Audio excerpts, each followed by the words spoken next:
136편 1절에서 5절 말씀입니다. 구약성경 902쪽 시편 136편 1절에서 5절 말씀입니다.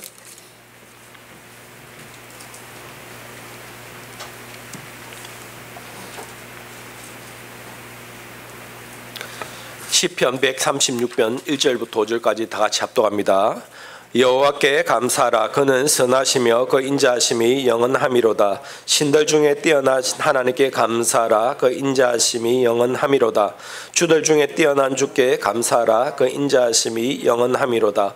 홀로 큰 기이한 일들을 행하신 이에게 감사하라. 그 인자하심이 영원함이로다. 지혜로 하늘을 지으신 이에게 감사하라. 그 인자하심이 영원함이로다. 아멘. 오늘 설교 제목은 감사의 선순환, 불평의 악순환입니다. 여러분, 자연을 보면은 자연은 항상 순환되고 있다라는 사실을 알죠. 구체적으로 우리가 물을 봅시다. 우리가 비가 내리죠. 그 내린 비가 땅에 스며들고 흘러넘쳐서 강물이 되거나 또 우리가 마실 물이 되거나 아니면 또 어떻게 됩니까? 그 물은 또 많은 식물을 살리는 물이 돼서 바다로 흘러가면 그 물이 또 증발하면 구름이 되고 또 그 물이 구름이 돼서 뭉치면 비로 내리고 물이 순환이 되죠. 나무도 가만히 보면요, 나무도 어릴 때 이 씨앗을 심으면 자라서 커서 나중에 보면 나무도 나이가 들으면 죽어요. 그러면 이게 또 땅에 썩어요.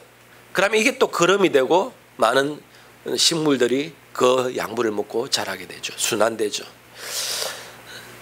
이러한 순환의 삶이 우리가 자연계에도 일어나지만 사회에도 경제에도 보면 순환되고 있다는 사실을 알 수 있습니다. 돈의 흐름을 잘 파악하는 사람은 부자가 돼요. 그래서 돈의 흐름을 잘 파악하면 어디에 돈이 모이는지 알게 되는 것이죠. 돈도 흐름이 있고 경제, 정치, 사회, 문화 모든 것이 보면 흐름에 따라서 이렇게 변한다라는 것을 우리가 알 수 있습니다. 여러분, 우리가 이제 선순환이 있고 악순환이 있잖아요. 악순환이 되면 안 되잖아요. 선순환은 무엇입니까? 좋은 현상이 계속 되풀이되는 것을 선순환이다라고 되어 있습니다. 그래서 좋은 일이 되풀이되는데 좋은 결과를 놓고 또 그 좋은 결과가 또 좋은 결과를 낳고 되풀이되는 거예요. 악순환은 무엇입니까? 계속 안 좋은 결과들이 되풀이되는 것입니다. 한 번씩 제가 이 TV 프로그램에 보면 부부 상담하는 거나 이런 프로그램들이 있잖아요. 이거 보면 거기에 나오는 대부분의 부부들은 선순환된 부부들이 나옵니까? 악순환된 부부들이 나옵니까? 예, 악순환된 부부들이 나와요. 왜 악순환이 됩니까? 처음에는 좋아서 결혼을 하죠. 그런데 살다 보니까 이 사람이 안 좋은 면들이 이런 문제가 있어. 그러면 이 남자가 어릴 때부터 이제 자격지심에서 자랐어. 막 배운 것도 없고 돈도 없게 해가지고 사람들에게 구박받고 자랐는데 이제 좀 해가지고 돈을 벌어가지고 살만한데 다른 데는 괜찮은데 이 부인이 자꾸 구박하는 말을 할 때 다른 거는 괜찮아요. 자존심을 건들 때 사람이 막 너무 마음이 상하죠. 그러면 여러분, 이 사람은 마음이 상하면 보통 마음 약한 사람들은 싸우지 않습니다. 어떻게 합니까? 가서 술을 마십니다. 예. 술을 진탕 마셔요. 내가 너무 괴롭다. 술을 마셔요. 이제 술을 마시고 나면 어떤 용기가 생깁니까? 맨정신 할 때는 한 소리도 못하는 사람이 술을 마시는 순간 헐크가 되죠. 이제 막 담대한 용감한 마음이 생기죠. 그래서 부인한테 막 가서 욕도 하고 어떨 때는 때리기도 하고 자녀들에게 학대도 하고 막 술 기운으로 그렇게 해요. 그러면 그 바라보는 그 가족들은 저 인간이 미쳤나? 말짱하들 때는 술만 먹으면 또 난리구나. 그래가지고 이제 술을 깨요. 술을 깨면 또 어떻게 이타전이 시작됩니다. 어떻게 됩니까? 그 구박을 당했던 부인이 어떻게 합니까? 당신이 어제 무슨 일이 있었어? 이제 알아? 그 꼬라지가 그게 뭐냐부터 시작해가지고 온갖 구박을 당하면 이 사람이 또 가만히 듣고 있다가 또 며칠 있다가 또 도저히 부글부글 끓어서 참을 수 없어. 그럼 또 술을 먹어. 그럼 또 막 낭패를 줘. 이게 악순환의 대표적인 예거든요. 그래서 도저히 이제 못 살겠다 해가지고 보면 막 그런 프로그램 나오잖아요. 여러분, 이게 한 사람은 그 꼬리를 끊어야 되는데 한 사람이 끊지 못하면 계속 이게 악순환이 되는 거예요. 가만히 보면요, 이 사람 말 들어보면 이 사람 말이 맞는 것 같고 저 사람 말 들어보면 저 사람 말이 맞는 것 같아요. 다 입장차가 있거든요. 다 맞아요.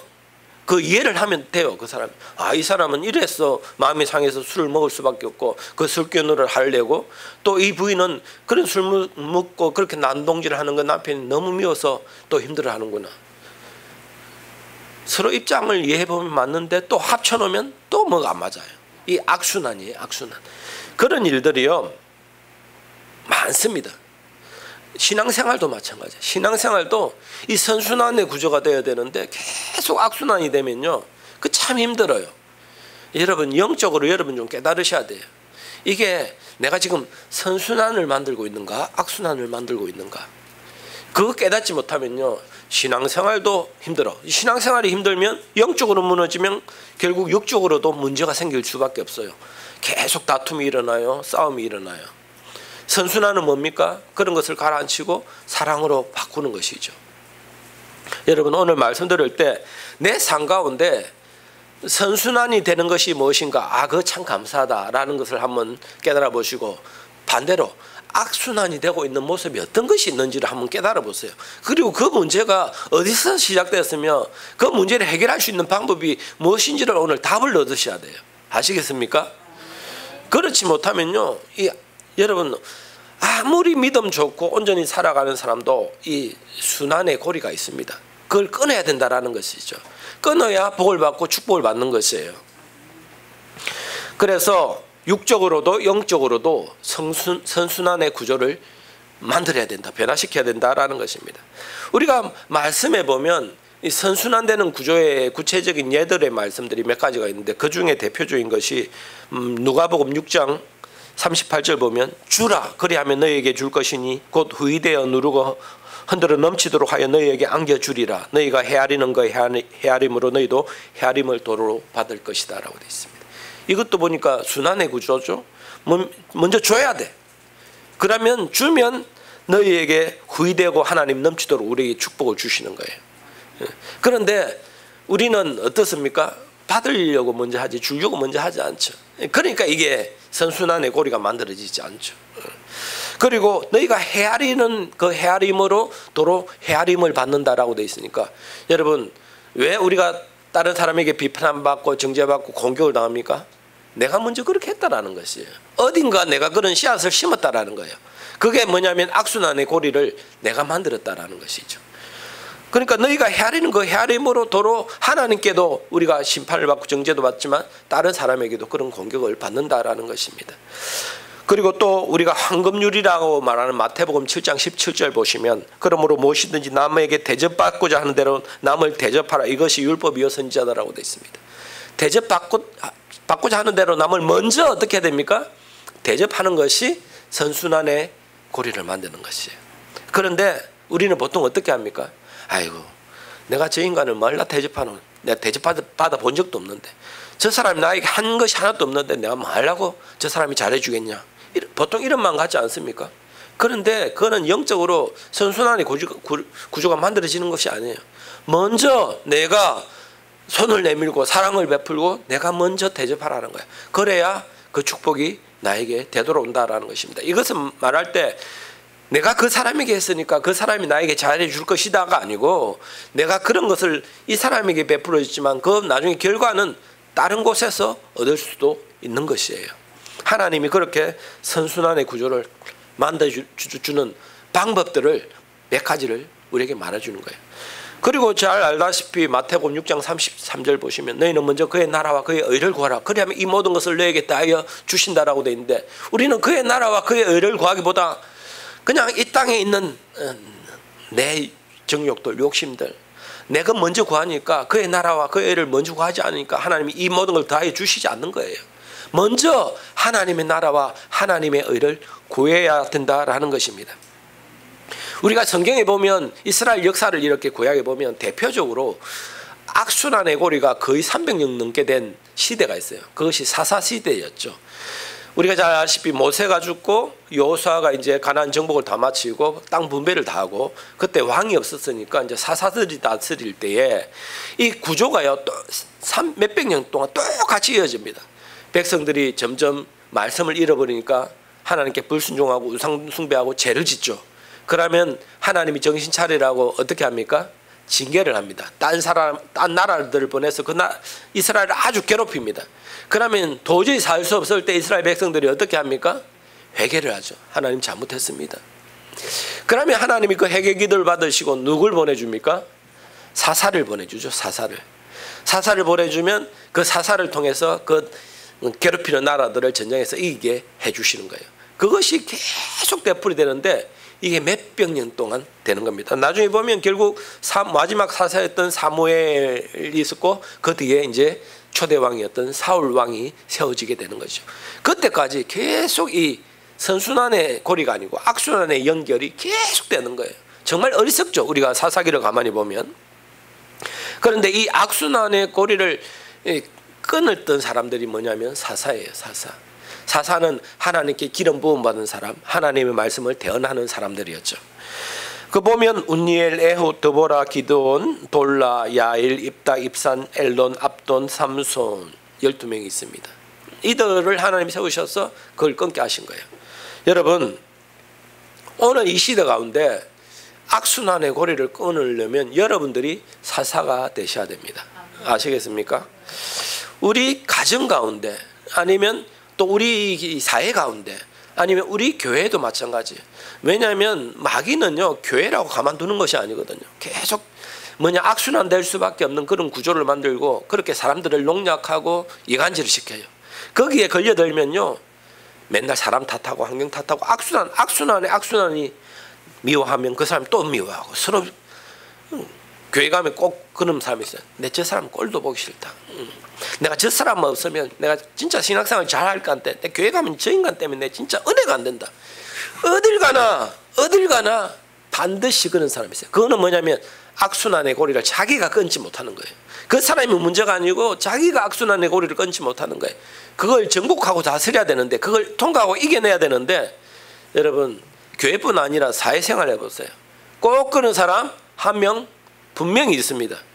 그것은요 그 사람이 문제가 아니에요. 내가 그걸 끊지 못하는 거예요. 그걸 정복하지 못하는 거예요. 여러분 그걸 이겨내셔야 돼요. 그거 이겨내지 못하면 사회생활도 어렵고 신앙생활도 어려워져요. 그래서 이 시대 가운데 악순환의 고리를 끊는 사사가 내가 되어야 된다라는 것을 꼭 아셔야 돼요. 그리고 무엇보다 아까 제가 말씀에서도 말씀드렸지만 오늘날 자꾸 악순환되게 하는 일들이 무엇인가를 점검해보면 반드시 그게 나와요.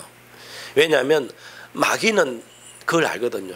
이 가정이나 이 사람이나 이 교회에 악순환되는 이 뭔가 있다. 이것만 딱 내가 건들면 이게 계속 불평불만하고 미워하고 마음 상하고 그렇게 된다라는 걸 마귀가 너무 잘 알아요. 여러분 만약에 교회가 싫다고 교회를 옮기면 그 옮긴 교회가 좋아질까요? 절대 그렇지 않아요. 똑같아요. 똑같은 문제가 또 발생해요. 이 사람 싫다고 떠나면 그런 사람 똑같은 그런 사람 만나는 거예요. 그래서 이거 이겨내지 못하면 안 되는 거예요. 여러분 지난날 어둡고 힘들고 괴로운 날들, 그리고 사람들, 아니면 신앙적으로 좋지 않는 것들도 악순환이 될 수가 있습니다.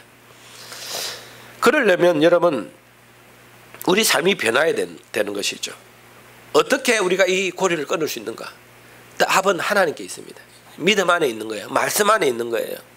여러분 말씀을 들어도 이 말씀을 실천하면 그 말씀이 내 삶 가운데 생명과 능력이 되지만, 이 말씀을 귀로만 듣고 실천되어지지 않으면요 아무 능력이 나타나지 않아요. 여러분 제가 항상 말할 때 최선의 예배, 정신 차리고 온전한 예배를 드려보세요. 분명히 하나님이 건강도 회복 주시고 물질 축복도 주시고 모든 기도에 응답해 주십니다. 온전한 예배자가 한번 되어져 보세요. 그리고 정말 진심으로 기도해 보세요. 기도하면 하나님이 그 문제 해결해 주십니다. 아니면 그 사람 원수로 여기지 말고 사랑해 보세요.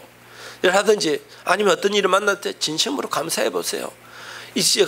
그 악순환을 끊는 방법들을 사람마다 다 틀리거든요. 이게 가르쳐 드립니다. 그러면요, 이 말씀을 듣고 아니면 성경 말씀을 읽고 마음에 감동받아서 다짐하고 결심하는데, 이제 그것이 실천이 되어지면요, 이제 악순환을 끊고 선순환이 돼요. 그런데 그거 끊지 못하면 계속 악순환이 되풀이 되는 거예요. 계속. 그러니까 안 좋은 일은 계속 일어나는 거예요. 여러분, 오늘 깨달으시기 바랍니다. 내가 왜 삶에 자꾸 이렇게 악순환이 될까? 왜 힘들까? 왜 이런 일들이 계속 있을까? 그것은 얼마든지 끊을 수 있습니다. 하나님 못 하시는 것이 어디 있습니까? 하나님 앞에 안 되는 것이 어디 있습니까? 중요한 것은 내가 그 말씀에 순종하고, 여러분, 그 말씀이 실천되어져야 그 말씀이 내 삶 가운데 능력으로 나타나는 거예요. 오늘 시편 136편은 대표적으로 감사시이죠. 136편 전체가 뭡니까? 하나님께 감사하라라는 거예요. 하나님께 감사하라. 그래서 이 계속 보면 1절 136편 1절 보면 여호와께 감사하라. 그는 선하시며 그 인자심이 영원함이로다. 신들 중에 뛰어난 하나님께 감사하라. 그 인자심이 영원함이로다. 주들 중에 뛰어나신 주께 감사하라. 그 인자심이 영원함이로다. 홀로 기이한 일들을 행하시는 이에게 감사하라. 그 인자심이 영원함이로다. 지혜로 하늘을 지으신 이에게 감사하라. 그 인자심이 영원함이로다. 라고 말하면서 애굽에서 하나님 불러주시고 광야를 지내서 가나안에 인도하신 거 하나님께 또 감사하는 내용이 쫙 있고, 그리고 136편 마지막에 26절에 보시면 하늘의 하나님께 감사하라. 그 인자하심이 영원함이로다 라고 되어 있습니다. 여러분, 왜 이 시편 136편 저자는 계속 감사를 노래하고 있을까요? 영적인 비밀을 깨달은 것이죠. 어떤 비밀입니까? 감사는 감사를 낳는다라는 비밀입니다. 감사는 감사를 낳는다. 감사하면 또 감사한 일이 생긴다. 우리가 데살로니가전서 5장 16절, 17절, 18절 뭡니까? 항상 기뻐라. 쉬지 말고 기도하라. 범사에 감사하라. 이것이 그리스도 예수 안에서 늘 향한 하나님의 뜻이다라고 되어 있습니다. 항상 기뻐해 보세요. 그러면 기뻐하면, 기뻐지도 않는데 기뻐하면 기뻐할 일이 또 더 생긴다라는 거예요. 이게 영적인 원리입니다. 육적인 원리가 아니고 하나님의 법이에요. 기뻐하면 기쁨을 낳는다라는 거예요. 여러분, 어떻게 사람이 항상 기뻐하겠습니까? 그런데 어떤 어려움과 힘든, 아니면 내 마음의 근심 걱정, 나를 억누르는 문제들을 만났을 때, 그래도 하나님 기뻐하라 했으니까 한번 기뻐해보자 라고 결심하고 한번 행해보세요. 그러면 놀랍게 하나님이 또 다른 일을 통해서 기쁨의 은혜를 베풀어 주십니다. 쉬지 말고 기도해 보세요. 하나님 더 감사 기도를 할 수 있는 조건들을 주십니다. 그리고 뭐합니까? 범사에 감사하라라고 되어 있어요. 범사에 감사하라. 감사하면요, 반드시 하나님의 법칙이 뭐냐? 또 감사할 수밖에 없는 일들을 만난다라는 것입니다. 여기서 감사라는 것은 꼭 우리가 정말 감사한 일을 만나지 못할지라도 감사해보라라는 거예요. 정말 불평불만할 수밖에 없고 근심 걱정을 할 수밖에 없는 일을 만날 때도 감사를 해보시라라는 거예요. 그러면 하나님이 놀랍게 그 문제가 감사로 바뀔 역사를 이루어 주신다라는 것입니다. 감사는 불행을 멈추고 기적을 창조하는 도구가 됩니다. 예수님은 항상 보면 기적을 일으키기 전에 먼저 감사 기도를 드립니다. 감사를 하시는 겁니다. 감사는 기적을 창조하고 더 큰 감사를 만듭니다.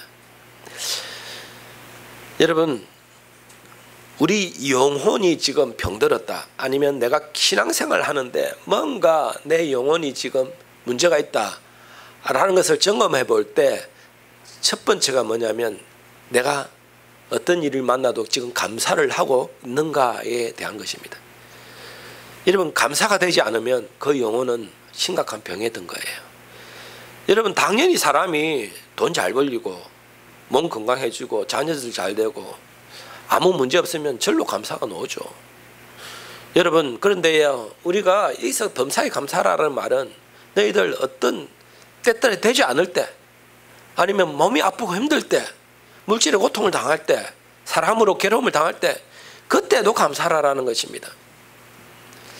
그러면요, 반드시 더 감사할 수밖에 없는 일들을 하나님이 축복으로 주신다라는 것입니다. 로마서 1장 21절 보면 하나님을 알되 하나님을 영화롭게도 아니하며 감사하지도 아니하고 오히려 그 생각이 허망하여지며 미련한 마음이 어두워졌다라고 되어 있습니다. 자, 영적으로 타락한 사람들 특징, 하나님을 알긴 알아. 그런데 하나님을 영화롭게 하지 않는 거야. 그런데 이 영화롭게 하지 않는 게 뭐냐면 감사하지 아니하고라고 되어 있습니다. 여러분, 우리 인간의 하나님이 창조하신 목적은 하나님을 영화롭게 하기 위해서 우리를 만드셨잖아요.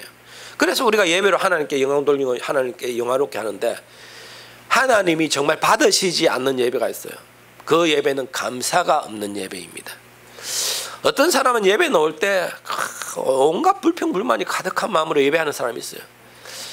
왜 이렇게 교회가 덥냐, 왜 이렇게 교회가 춥냐부터 시작해가지고, 옛날 우리 교회, 이 교회는 왜 신발을 벗고 들어가냐, 밥이 지냐 되냐, 반찬이 짜냐 맛이냐부터 시작해가지고, 예배 드리는데도 의자가 왜 이렇게 불편한 것부터 시작해, 목사님 왜 이렇게 설교가 긴가부터 시작해가지고, 이 교회는 왜 이렇게 대표 기도가 긴가부터 온갖 불평불만한 마음으로 예배를 드린다면 감사가 되지 않는 예배죠. 그 예배를 하나님 받으실까요? 그 예배로 하나님이 영화롭게 해드릴까요? 그렇지 못해요. 우리가 하나님께 일납되는 예배는 오직 감사가 있는 예배입니다.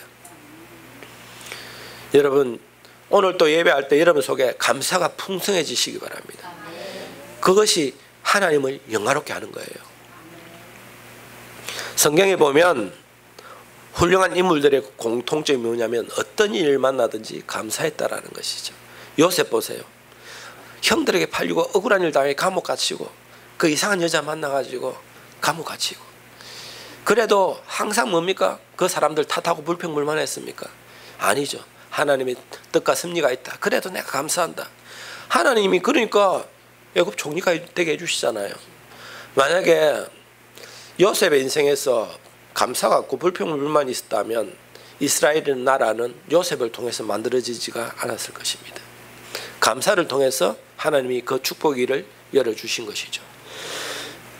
다니엘도 보면, 다니엘 6장 10절을 보면, 다니엘이 이 조세의 왕이 도장이 찍힌 것을 알고도 자기 집에 돌아가서 윗방에 올라가 예루살렘을 향해 차문을 열고 전에 하던 대로 하루 3번씩 무릎을 꿇고 기도하며 그의 하나님께 감사하였더라라고 되어 있습니다. 이게 어떤 때입니까? 다리오 왕이 뭡니까? 칙령을 내렸죠. 누구든지 나에게 경배하지 않고 우상에게, 그러니까 다른 신에게 절하거나 기도하면 사자굴에 던져진다라는 것을 모함에 걸려가 그렇게 한 거죠. 그런데 다니엘은 그런 법이 만들어졌음에도 불구하고 여전히 예루살렘을 향해서 창문을 활짝 열고 하루 3번씩 하나님 앞에 감사 기도를 드렸어요. 목숨을 바꾸는 감사 기도죠. 여러분, 사자굴에 던져졌지만 결국은 다니엘 살아났고 더 높은 자리에 하나님 앉혀주셨잖아요. 사도 바울도 어떻습니까? 가는 곳마다 복음 전하는데요, 매 맞고 어떨 때는 죽었다고 버려지기도 하고 풍랑 만나고 또 얼마나 힘들었습니까? 그럴 때마다 그 복음을 끝까지 감당하는 그 사람으로 쓰임받는 그 권한은 어디에서 나오는가? 감사에서 나왔어요. 골로새서 2장 6절 7절 보면, 그러므로 너희가 그리스도 예수를 주로 받았으니 그 안에 행하되 그 안에 뿌리를 박으며 세움을 받아 교훈을 받은 대로 믿음에 굳게 서서 감사함을 넘치게 하라라고 되어 있습니다. 여러분, 감사를 어느 정도 해야 되나? 넘치게 하라라고 되어 있어요. 사도 바울은 감사가 넘치는 삶을 통해서 딴 것까지 복음 전한 거예요. 여러분 삶 가운데 어떤 뭐가 문제가 생기고 막히고 담들이 있다? 먼저 감사해 보세요. 감사는 축복의 씨앗입니다. 감사는 축복의 씨앗을 심는 거하고 똑같습니다. 씨앗을 심지 않는데 어떻게 열매가 맺히겠습니까? 감사는 축복의 씨앗입니다. 여러분 삶 가운데 어떤 열매도 없고 기도의 응답도 없고 삶의 해결함도 보이지 않는다면 제일 먼저 내가 지금 감사를 하고 있는가를 체크해 보세요. 온통 불평불만한다면 아무 문제도 해결되지 않고 열매도 맺히지 않습니다. 감사는 모든 악순환을 끊는 선순환의 구조로 만드는 첫 번째가 감사하는 삶입니다. 아시겠습니까? 반대로 여러분, 악순환을 만드는 가장 기본이 뭐냐면 불평불만이거든요. 이 사람에게도 내가 만족함을 느끼지 못하고 이 환경에도 내가 감사가 없고 불평불만이 되고 이래도 불평 저래도 불평. 항상 어떤 일을 만났을 때 감사하지 아니하고 화가 나고 다툼을 일으킨다면 그것은 악순환을 만드는 대표적인 예예요. 여러분, 어떤 일을 만나든지 절대 사람하고 싸우거나 화를 내시면 절대 안 돼요. 이것이 가장 기본이에요. 이것이 악순환을 만드는 가장 기본이 뭐냐면, 악순환의 고리가 왜 만들어지냐? 내 성질이 들어가서 그래요. 내가 감사하지 못하고 뭐냐면 화가 나는데 화가 나는 대로 말하고 화가 나는 대로 행동하니까 이 선순환의 구조가 아니고 악순환의 고리가 만들어지기 시작해요. 그러면요 계속 그게 안 좋게 되풀이 되는 거예요. 어떤 일을 만나든지 여러분 화를 내거나 나쁜 말을 하거나 성질을 내지 마시기 바랍니다. 아시겠어요? 한번 훈련해 보세요. 그 사람이 아무리 잘못해도 절대 그렇게 하지 마시라라는 거예요. 그것이 첫 번째 훈련 방법입니다. 그런데 우리 예배 드리고 나가면서부터 벌써 어떻게 합니까? 화나는 일이 있어요. 벌써 성질 나는 일이 있어요. 여러분, 그러면 절대 선순환이 이루어지잖아요. 제가 가만히 보면요, 이 사람이 믿음도 좋고 예배도 잘 드리고 이제 하나님이 그릇을 만들어. 그래서 이 쌓아진 것이 이제 여러분 축복은요, 축복이나 기도나 하나님이 어느 정도 쌓아져야 그게 넘쳐야 그게 열매를 맺히거든요. 이제 점점 쌓아가는데 이것을 한순간에 엎어버리는 것을 내가 몇 번 봤어요. 이제는 저 사람은 복을 받겠다. 이제 기도 응답되겠다. 열매를 맺겠다 하는데 한순간에 그 모든 것을 그냥 싹 없애버리는 것들이 있어요. 화내는 것, 성질내는 것, 사랑관계도 그렇고 영적인 것도 그렇고 모든 것을. 여러분, 그래서 여러분에게 제가 부탁드리는데 어떤 일을 만나든지 말도 행동도 화를 내거나 성질을 내지 마세요. 아시겠습니까? 그러면 모든 축복이 다시 하나님 뭐라 하시냐면 이 처음부터 다시 이렇게 말하는 거예요. 처음부터 다시. 얼마나 아깝습니까? 좀 있으면 이제 열매가 맺힐 건데 그 나무를 싹 잘라버렸어. 그러니까 처음부터 다시 씨앗 심어 이런다는 거예요. 이런 가실나무가 가시를 맺으려면 적어도 5년 6년 이상은 지나야 그 나무가 조그만 열매라도 맺는 거잖아요. 이제 열매가 맺힐만 한데 이제 이거 가지고 따물 때가 됐는데 이거 이제 나무 안 되겠다 하면 싹둑 잘라버리면 그거 얼마나 아까운 거예요. 여러분, 이 악순환의 고리가 이만큼 무서운 거예요. 여러분들은 제가 볼 때는 얼마든지 축복의 열매를 맺을 수 있는 다 이게 밑바탕이 되신 분들이에요. 조금만 하면 이제는 축복의 열매를 따물 수 있는 단계까지 가신 분들인데 가만히 보면 그 마지막에 그거 하나 못해가지고 그 한번 참지 못하고 그 한번 인내하지 못하고 그래서 그 축복을 하나님이 처음부터 다시 하는 경우가 많다라는 것이죠. 여러분, 감사는 감사를 낳지만 불평불만은 또 불평불만을 낳습니다. 불평할수록 더 많은 불평이 쌓이게 돼 있어요. 이게 영적인 원리예요. 감사하면 감사할 일이 쌓이지만 불평불만은 또 불평불만이 쌓여요. 그리고 이 불평불만은요, 전염성이 아주 강합니다. 자기가 불평하면 그 옆에 사람들도 같이 따라 불평해요. 자기가 비판하면 옆에 사람들도 같이 맞장구를 치며 비판해요. 근데 내가 감사하고 사랑의 말들을 하면 옆에 사람도 따라 그래 감사한 일이지, 그래 그 사람 좋은 사람이지. 불평불만과 비판이 없어져요. 불평하는 생각을 가진 사람에게는 계속 불평거리만 보여요. 감사거리는 하나도 안 보여요. 여러분 삶 가운데 감사할 게 많습니까? 불평할 게 많습니까? 정말 그렇습니까? 정말 그래요? 제가 볼 때는 문제도 아니에요. 일도 아니에요. 아무것도 아니에요. 그런데 이 불평의 병에 걸린 사람은 손톱만큼이라도 불평, 불만이 있으면 그걸 이기지 못해요. 그걸 참지를 못해요. 얼마나 어리석은지, 얼마나 연약한지. 사람들의 그 말 한마디에도 막 상처를 받아가지고 막 끙끙대고 아무것도 아닌데 그 행동 하나에 막 그 불평, 불만거리만 찾는 거예요, 그게. 그렇지만 감사를 참는 사람은 아무리 그래도 괜찮아요. 아무리 해도 상관이 없어요. 왜냐하면 감사가 충만하거든요. 결국은 불평불만하는 사람은 자기도 힘들 뿐더러 자기 주위의 모든 사람들도 다 힘들어지는 거예요. 그리고 이 불평불만은 중독성이요 감사보다 더 강합니다. 항상 중독된다라는 것은 안 좋은 것이거든요. 좋은 것에 중독되는 사람은 거의 없거든요. 말씀에 중독됐다라는 사람이 있어요. 기도에 중독됐다라는 사람이 있어요. 그런데 이 중독이라는 단어는 참으로 안 좋은 것에 붙어요. 중독은 뭐냐면 그 사람을 집어삼키는 거잖아요. 알코올 중독, 도박 중독, 인터넷 중독, 무슨 중독, 무슨 중독. 불평불만도요 중독이에요. 중독. 계속 왜냐하면 불평불만 남을 비판하는 것은 달콤하고 재미가 있거든요. 그러면요 감사하는 말보다는 불평하고 불만하고 화내고 성질내고 남을 비판하는 게 너무나 좋은 거예요. 재밌어요. 이 쾌락이 있어요. 짜릿함이 있어요. 보통 그런 사람들의 그 내면 속에는 뭐가 자리 잡고 있습니까? 상처가 자리 잡고 있죠. 보통 그런 사람은 사람에게 인정받지 못한 인정받고 싶은 욕구가 가득, 자기를 드러내고 싶은 것이 가득한 거예요. 그러니까 다른 사람에 대해서 불평불만하고 내리깎고 그래야 자기가 높아지니까. 여러분 불평불만에 절대 중독되지 마시기 바랍니다. 감사에 중독됐어요. 감사에. 예. 여러분 사랑도 사랑을 낳잖아요. 사랑하면 사랑을 또 낳게 되는데요. 미움은 또 미움을 낳아요. 미워하면 계속 미워해요. 사랑하면 사랑할 수 있어요.